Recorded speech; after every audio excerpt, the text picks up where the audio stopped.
Good afternoon everyone, welcome in the class of science. बहुत बहुत स्वागत है आपका साइंस की क्लास में। चैप्टर नंबर 7 हमने काफ़ी आगे तक बढ़ा दिया था। आज इसी चैप्टर को हम कंटिन्यू करने वाले हैं और आज का हमारा टॉपिक रहने वाला है कशेरुकी जंतुओं का वर्गीकरण। इसके पहले हमने अकशेरुकियों के वर्गीकरण को पूरा कर दिया था, मैं रिकॉल आपको कराऊंगा। तो आज का हमारा टॉपिक रहने वाला है कशेरुक जंतुओं का वर्गीकरण। एक रिकॉर्ड करते हैं कि कल की क्लास में हमने कौन कौन से अकशेरुकी पढ़े हैं। उससे पहले भी अपने पढ़े हैं, पिछले 3-4 वीडियोज में आपने देखा होगा कि लगातार हमने अकशेरुकियों के वर्गीकरण को पढ़ा है। तो याद कीजिएगा, सबसे पहले हमने संग पढ़ा है प्रोटोजोआ। प्रोटोजोआ के बाद में हमने पढ़ा पोरीफेरा, उसके बाद में आता है coelenterata, then platyhelminthes, then aschelminthes, then annelida, then arthropoda, then mollusca, then echinodermata, then chordata. हालांकि बीच में एक संघ हमने और लिया था हेमिकोर्डेटा, जिसमें कोर्डेटा और नॉन कोर्डेटा दोनों के कुछ लक्षण देखने को मिलते हैं। आज हम शुरू करने जा रहे हैं कोर्डेटा। वो हैं जिनमें कि कशेरुक दंड पाई जाती है, साथ ही साथ अस्थियों का एक अंतः कंकाल पाया जाता है। तो ये कह सकते हैं कि ये वो जंतु हैं जिनमें कशेरुक दंड पाई जाती है और कशेरुक दंड के साथ साथ अस्थियों से बना अंतः कंकाल पाया जाता है। अस्थियों का बना अंतः कंकाल हमें यहां देखने को मिलेगा। कशेरुक दंड और अंतः कंकाल पाए जाते हैं, जो कि शरीर की तरह से हम कह सकते हैं कि एक आकृति प्रदान करने का कार्य करते हैं। ओके, तो सबसे पहले हम यहां लेने जा रहे हैं पहला जो वर्ग आता है कशेरुक जंतुओं का, और पहले वर्ग को नाम दिया जाता है मछली वर्ग या फिशीज। मछली वर्ग कहते हैं या इसी को अपन नाम देते हैं फिशीज। तो देखिएगा ध्यान से, फिशीज वर्ग के सभी सदस्य जलीय होते हैं। कहा भी जाता है मछली जल की रानी है, यानी सभी सदस्य जलीय। कुछ स्वच्छ जलीय हो सकते हैं तो कुछ लवणीय जलीय हो सकते हैं। देखिए, स्वच्छ जल की बात करें, जल 2 प्रकार की श्रेणियों में बांटा जाता है। एक को हमने कहा स्वच्छ, और स्वच्छ जल आपका कौन सा होगा? River water. रिवर वाटर को कहा जाता है स्वच्छ जल। दूसरा हमने कहा आपका लवणीय जल। लवणीय जल, देखिएगा स्वच्छ जल को अलवणीय जल भी कहते हैं। लवणीय जल आपका कौन सा वाला होगा? ये आपका होगा सी वाटर। सी वाटर को लवणीय जल कहा जाता है। अब वो अलग अलग जो आवास है, वो अलग अलग आवास में रहने के लिए आप लोग जानते हैं जंतुओं में अनुकूलन उत्पन्न हो जाते हैं। जैसे कि एक पक्षी है, वो आकाश में उड़ सकता है, वो पानी में तैर नहीं सकता, क्योंकि वहां पानी में तैरने के लिए अनुकूलन नहीं आए हैं। हवा में उड़ने के लिए अनुकूलन आ गए, हड्डियां खोखली हो गई हैं, अग्रपाद पंखों में रूपांतरित हो गए। तो कुछ अनुकूलन आ जाते हैं, अडेप्टेशन आ जाते हैं, जिसकी वजह से जो जंतु है अपने विशिष्ट परिवेश में, आवास में आसानी से जीवन यापन कर पाते हैं। तो ऐसा ही इनके साथ भी है। मछलियों में विशेष प्रकार के अनुकूलन आ जाते हैं, जिससे वो जलीय आवास में रह पाते हैं। त्रिस्तरीय होते हैं, तीनों प्रकार के जन्म स्तर यहाँ पर भी देखे जाते हैं, एक्टोडर्म, मेसोडर्म और एंडोडर्म। बात करें सममिति की, तो मछलियों में भी द्विपार्श्व सममिति ही देखने को मिलती है, यानी एक काट के द्वारा 2 बराबर भागों में बांटा जा सकता है। अगली जो बात आती है मछलियों के हृदय को लेके। देखिए, मछलियों का जो हृदय है वो 2 चैम्बर में बटा होता है, 2 कोष्ठों में बटा होता है, या हम कह सकते हैं द्विवेशनी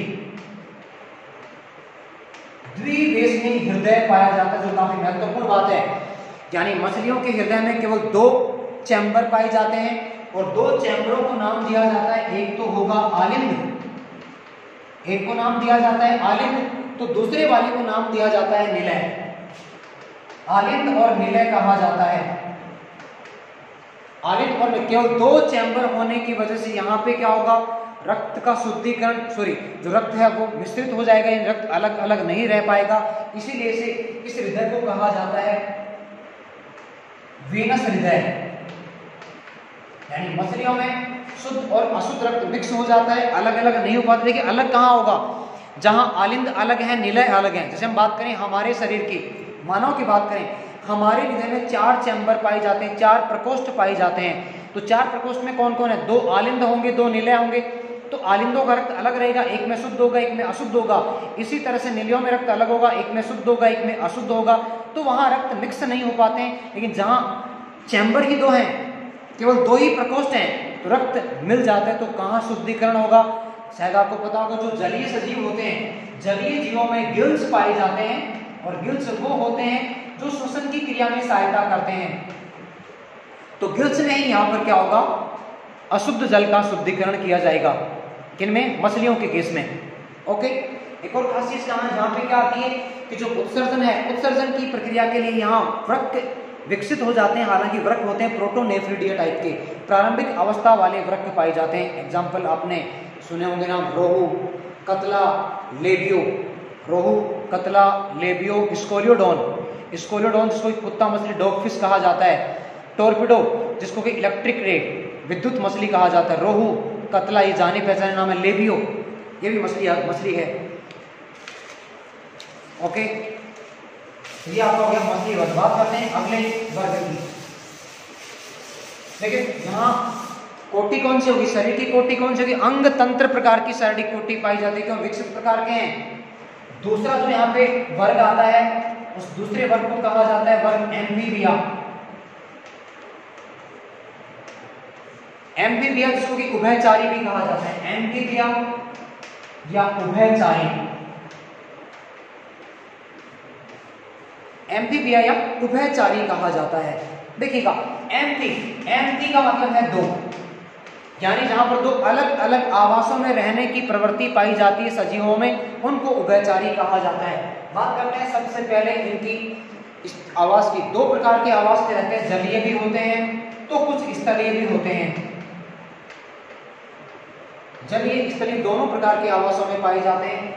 सभी सदस्य त्रिस्तरीय हैं, यानी तीनों प्रकार के जन्म स्तर पाए जाते हैं, एक्टोडर्म, मेसोडर्म और एंडोडर्म। बात करें सममिति की, यहाँ पर भी द्विपार्श्व सममिति पाई जाती है, यानी एक काट के द्वारा दो बराबर भागों में बांट दिया जाता है, तो सममिति हम कह सकते हैं, द्विपार्श्व सममिति यहाँ देखने को मिलेगी।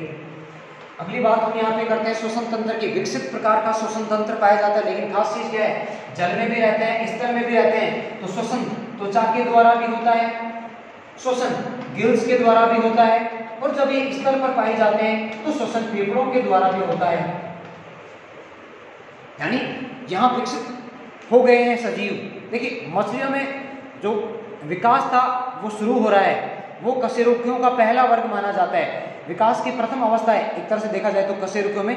यहाँ विकास और थोड़ा सा हो चुका है, यानी ये विकास के द्वितीय पायदान पे आ रहे हैं, विकास और हुआ है, इसलिए यहाँ फेफड़ों का विकास हो गया है। बात करें उत्सर्जन तंत्र की, तो यहाँ पर भी वृक्क पाए जाते हैं। यहाँ वृक्क थोड़े से और विकसित हैं।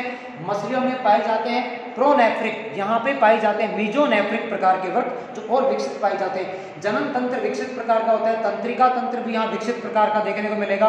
यानी कहने का मतलब क्या हुआ? शारीरिक संगठन यहाँ पे अंग तंत्र कोटि का होता है। नर मादा अलग अलग होते हैं, लैंगिक द्विरूपता पाई जाती है। जनन लैंगिक प्रकार का होता है, लेकिन निषेचन बाह्य होता है, क्योंकि यहाँ निषेचन के लिए जल की आवश्यकता होती है, इसलिए उभयचारी के अधिकांश जो सदस्य हैं वहाँ निषेचन बाह्य ही देखने को मिलता है। एग्जाम्पल की बात करें, फ्रॉग, मेंढक जिसको कहा जाता है, मेंढक है, सलामेंडर है। सलामेंडर भी आपका एम्फीबिया में आता है। इसके साथ साथ ब्यूफो जो कि इंडियन बुल फ्रॉग माना जाता है, हाइला जो कि उड़ने वाला मेंढक माना जाता है, हाइला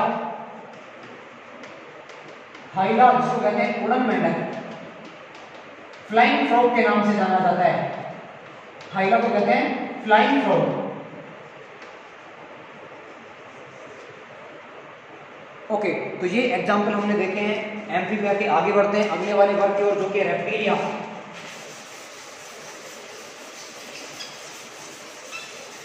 अगला हमारा वर्ग आता है रेप्टिलिया। रेप्टिलिया जिसको कि सरीसृप कहा जाता है। रेप्टिलिया देखिएगा, सरीसृप, इसमें जो सदस्य हैं वो रेंगकर चलने वाले होते हैं, यानी क्रीपिंग मूवमेंट दर्शाते हैं, रेंगकर चलने वाले। और रेंगकर चलने के लिए इनको नाम दिया जाता है सरीसृप। अधिकांश सदस्य स्थलीय होते हैं। अधिकांश सदस्य स्थलीय, कुछ जल में भी पाए जाते हैं। जैसे हम बात करें मगरमच्छ की, क्रोकोडाइल रेप्टिलिया में आता है, जल में पाया जाता है। अधिकांश सदस्य लेकिन आपको स्थल पर देखने को मिलेंगे। अधिकांश सदस्य अंडज होते हैं, अंडे देने वाले होते हैं। देखिए अब तक हमने पढ़ी पिसीज और एम्फीबिया। पिसीज एम्फीबिया में भी अंडज ही आते हैं, अधिकांश सदस्य अंडज हैं, तो सरीसृप में भी अधिकांश सदस्य अंडज अंडे देने वाले ही आते हैं। बात करें शारीरिक संगठन की, अंग तंत्र प्रकार का होगा, द्विपार्श्व सममिति पाई जाती है। द्विपार्श्व सममिति यानी एक काट के द्वारा दो बराबर भागों में बांटा जा सकता है। बात करें स्तर की, त्रिस्तरीय होते हैं, एक्टोडर्म, मेसोडर्म और एंडोडर्म, तीन प्रकार के यहाँ जन्म स्तर पाए जाते हैं, इसलिए इनको त्रिस्तरीय कहा जाता है। जनन तंत्र, श्वसन तंत्र, उत्सर्जन तंत्र विकसित प्रकार का होता है। खास बात क्या है सरीसृपों में, यहाँ कर्ण पल्लवों का अभाव होता है और अधिकांश जो सर्प होते हैं वो अपनी त्वचा के द्वारा महसूस करते हैं कि आसपास कोई शिकार है या कोई चल रहा है। एग्जाम्पल की बात करें, सभी जो सांप हैं इसमें शामिल किए जाते हैं, कछुआ भी इसी में शामिल किया जाता है, मगरमच्छ भी इसी में शामिल किए जाते हैं, लिजार्ड, छिपकलियां भी इसी में शामिल की जाती हैं। सभी छिपकली, सांप, मगरमच्छ, कछुआ, ये सभी सरीसृप वर्ग के लीडिंग मेंबर माने जाते हैं, प्रतिनिधित्व करने वाले सदस्य माने जाते हैं। फिलहाल आज के लिए इतना ही, अगले वर्ग को हम अगली वाली क्लास में पढ़ेंगे। तब तक के लिए बहुत बहुत धन्यवाद आपको।